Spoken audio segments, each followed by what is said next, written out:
සංචාරක එංගලන්ත කණ්ඩායම සහ ශ්‍රී ලංකා කණ්ඩායම අතර එක්දින තරඟාවලිය සහ 2020 තරඟාවලිය ආරම්භ වීමට තව ඇති ඉතාමත් සීමිත දින ප්‍රමාණයක් පමණයි. තරඟාවලියේ එක්දින තරඟාවලිය ගැන කතා කරනකොට එක්දින තරඟාවලියේ පළමු තරඟය ජනවාරි 22 ආරම්භ වෙනවා. දෙවන තරඟය ජනවාරි 24, තුන්වන සහ අවසන් එක්දින තරඟය ජනවාරි 27 ආරම්භ වීමට නියමිතයි. දෙරට අතර පැවැත්වෙන තරඟ තුනකින් සමන්විත 2020 තරඟාවලියේ පළමු තරඟය ජනවාරි 30 ආරම්භ වීමට නියමිතයි. දෙරට අතර පැවැත්වෙන දෙවන 2020 තරඟය පෙබරවාරි 1 වෙනිදා, තුන්වන 2020 තරඟය පෙබරවාරි 3 වෙනිදාත් ආරම්භ වීමට නියමිතයි කියන කාරණාව තමයි වාර්තා වන්නේ. දෙරට අතර පැවැත්වෙන 2020 තරඟාවලිය සහ එක්දින තරඟාවලියට ශ්‍රී ලංකා සංචිතය මේ වන විට නම් කර තිබෙනවා කියන කාරණාවත් වාර්තා වෙනවා. අවසන් අනුමැතිය ලබා ගැනීම සඳහා ක්‍රීඩා අමාත්‍යවරයා වෙත ඉදිරිපත් කර තිබෙනවා කියන කාරණාවත් වාර්තා වෙනවා.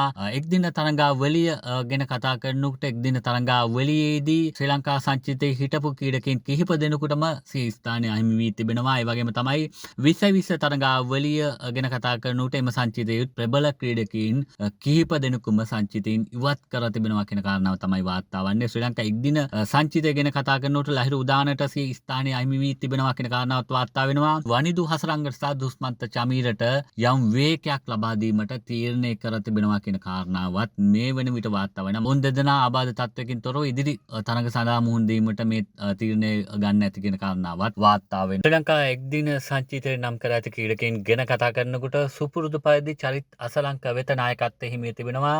පැතුම් නිසංක, කමිල් මිෂාර, කුසල් මෙන්ඩිස්, සදීර සමරවික්‍රම, ධනංජය සිල්වා නැවත අවුරුදු දෙකකට විතර පස්සේ කණ්ඩායමට කැඳවා තිබෙනවා. ජනිත් ලියනගේ, හමිදු මෙන්ඩිස්, පවන් රත්නායක, දුනිත් වෙල්ලාලගේ, ජෙප්රි වැන්ඩසේන්, වනිදු හසරංග, මිලාන් රත්නායක, ඒෂාන් මාලිංග, ප්‍රමෝද් මදුෂාන්, මයිත් තීක්ෂණ සහ අසිත පෙනාන්දු තමයි මේ එක්දින සංජීතය නම් කර ඇති ක්‍රීඩකීන් කියන කාරණාව තමයි නිල නොවන විදිහට වාර්තා වෙන්නේ. බොහෝ විට මේ සංචිතයේ අවසන් සංචිතය විය හැකි කියන කාරණාව තමයි ක්‍රිකට් වාර්තා වලට අනුව අපිට වාර්තා වන්නේ. ඉන්නේ 2020 සංචිතය ගැන කතා කරනකොට විශේෂයෙන්ම මේ ලෝක කුසලානය ඉලක්ක කරගනිමින් තමයි මේ සංචිතය සකස් කර තිබෙන්නේ. මේ ක්‍රීඩකීන් 16 දෙනා නම් කර තිබෙන්නේ කියන කාරණාව තමයි වාර්තා වන්නේ. මේ වන විට අවසන් අනුමැතිය ලබා ගැනීමට තමයි මේ සංචිතයේ ක්‍රීඩා අමාත්‍යවරයා වෙත ඉදිරිපත් කර තිබෙන්නේ කියන කාරණාවත් වාර්තා වෙනවා. තව අද හෝ හෙට දිනේදී මේ සංචිතය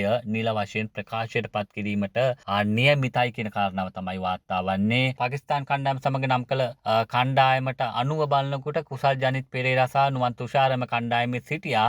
මේ වෙන විට ලැබෙන තොරතුරු වලට අනුව මේ එංගලන්ත සංචිතයට එරෙහිව නම් කළ සංචිතයේ කුසල් ජනිත් පෙරේරා සහ නුවන් තුෂාර මේ සංචිතයේ නෑ කියන කාරණාව තමයි වාර්තා වනවා. ඒ අනුව කුසල් ජනිත් පෙරේරාට සහ නුවන් තුෂාරට ලෝක කුසලාන තරඟාවලියේ සිය ස්ථානය අහිමි වීමේ අවදානමක් තිබෙනවා කියන කාරණාව තමයි වාර්තා වන්නේ. කෙසේ වෙතත් ශ්‍රී ලංකා ක්‍රිකට් ආයතනයේ නිල වශයෙන් ප්‍රකාශයට පත් කළා නෑ මේ ක්‍රීඩකයන් දෙදෙනා ඉවත් කිරීමට හේතු මොකක්ද, නැත්නම් මුන් දෙදෙනාට ආබාධ තත්ත්වයක් තියෙනවද කියන කාරණාව නිල වශයෙන් ප්‍රකාශයට පත් කළා නෑ කියන කාරණාව තමයි වාර්තා වන්නේ.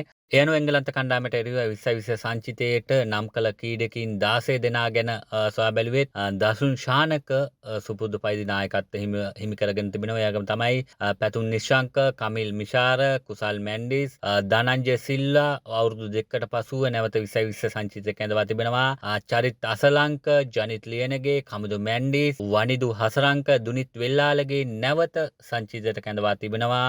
ඒ වගේම තමයි මහිත් තීක්ෂණ, හේමන්ත නැවත සංචිතයට කැඳවා තිබෙනවා. ට්‍රැවල් මැතිව්ස්, දුස්මන්ත චමීර, මතීෂ පතිරණ, ඒ වගේම තමයි ඒෂාන් මාලිංග කියන ක්‍රීඩකීන් 16 දෙනා තමයි මේ එංගලන්ත කණ්ඩායමට එරෙහිව 2020 සංචිතයෙන් නම් කර ඇති ක්‍රීඩකීන් 16 දෙනා.